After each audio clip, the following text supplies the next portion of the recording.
Je m'appelle Mohamed Haïdar. Je viens du Liban et j'ai 28 ans. Je travaille en tant qu'épidémiologiste à Agok, au Sud-Soudan. En ce moment, je me concentre sur les morsures de serpents. C'est un grave problème de santé publique auquel on doit faire face ici. Nous avons un hôpital qui prodigue des soins à près de 140 000 personnes. Cette enquête sur les morsures de serpents a été décidée parce que les registres de l'hôpital ont recensé plus de 200 cas de morsures en une année. On demande toujours l'âge parce que c'est un facteur déterminant. Les enfants et les personnes âgées sont les plus vulnérables.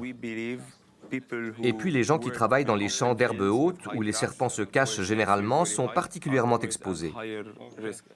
La vipère heurtante est le serpent le plus répandu ici et son venin peut tuer une personne en moins de 25 heures. Les gens ici les considèrent comme des idoles religieuses et ne les tuent pas, même s'ils en trouvent chez eux. Les mambas noirs et les mambas verts sont également très répandus. Le mamba noir est considéré comme le serpent le plus rapide au monde et l'un des plus dangereux. Avant l'arrivée des antivenins, la morsure du mamba noir était fatale dans 100% des cas. La seule solution pour sauver des vies, c'est l'antivenin. Il suffit de quelques injections, c'est tout. Si on n'a pas d'antivenin, beaucoup de gens perdraient la vie en quelques heures. On parle souvent de mort, mais on oublie les infirmités que les morsures peuvent causer. Elles peuvent provoquer des infections qui entraînent souvent des amputations. En général, les morsures de serpents touchent surtout les plus défavorisés, et ces populations sont souvent négligées. D'ailleurs, la production d'antivenin est de plus en plus limitée et il est question de l'arrêter en 2016.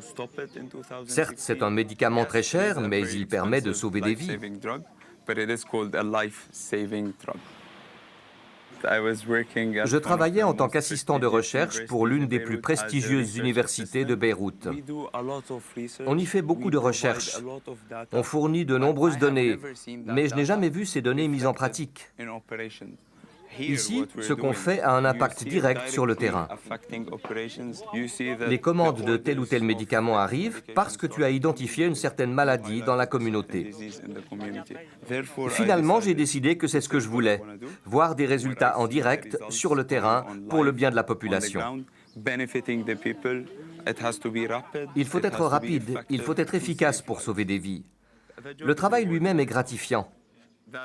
Ça paraît peut-être un peu cliché, mais c'est un travail gratifiant.